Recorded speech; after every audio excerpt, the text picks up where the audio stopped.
bagi orang yang merasa hidupnya itu tidak dalam keadaan gawat darurat, artinya dia menganggap bahwa, ya kita ini memang lahir, ya kita ini memang mati nantinya gitu ya.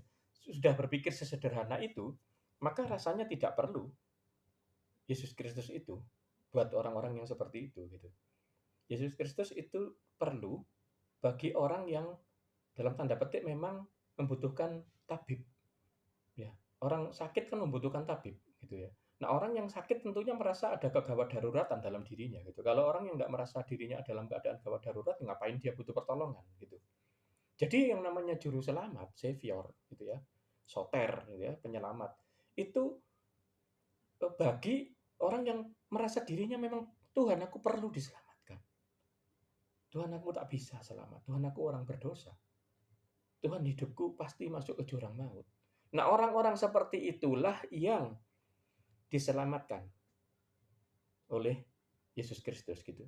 Orang-orang yang tidak merasa seperti itu, ndak akan. Makanya kan terkenal sekali kan ucapannya dia, "Hanya orang sakit yang butuh tabib. Aku datang untuk mereka yang perlu diselamatkan, orang-orang yang sakit." Nah, seperti dalam nubuatan Yesaya yang disebutkan bahwa orang-orang yang buta melihat, orang-orang yang, lumpuh berjalan, gitu ya, tahun rahmat Tuhan sudah datang. Nah, itu yang Tuhan Yesus katakan, itu yang aku menggenapi itu.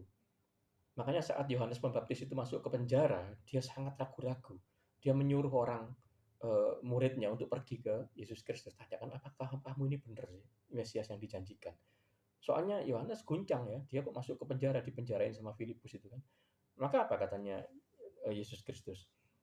Ya katakan sama Yohanes, orang buta melihat, orang tuli mendengar, orang yang apa, yang tersisih diangkat, orang-orang yang, apa, eee, tersisih, orang tahun rahmat Tuhan sudah datang.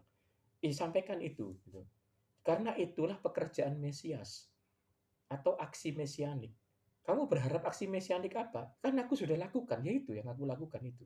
Nah, sebetulnya yang namanya kasihilah sesamamu manusia seperti dirimu sendiri, ya kan, kasihilah Tuhan Allahmu dan kasihilah itu sudah ada di kitab apa, Tanakh ya, di kitab PL itu sudah ada di Perjanjian Lama. Jadi sama Yesus Kristus itu diungkapkan, dimunculkan supaya orang tidak fokus pada detailnya. Detail-detail aturan yang kecil-kecil yang bikin orang itu apa, kesasar, tapi kembali ke tema besarnya. Itu yang diangkat sama dia. Itu yang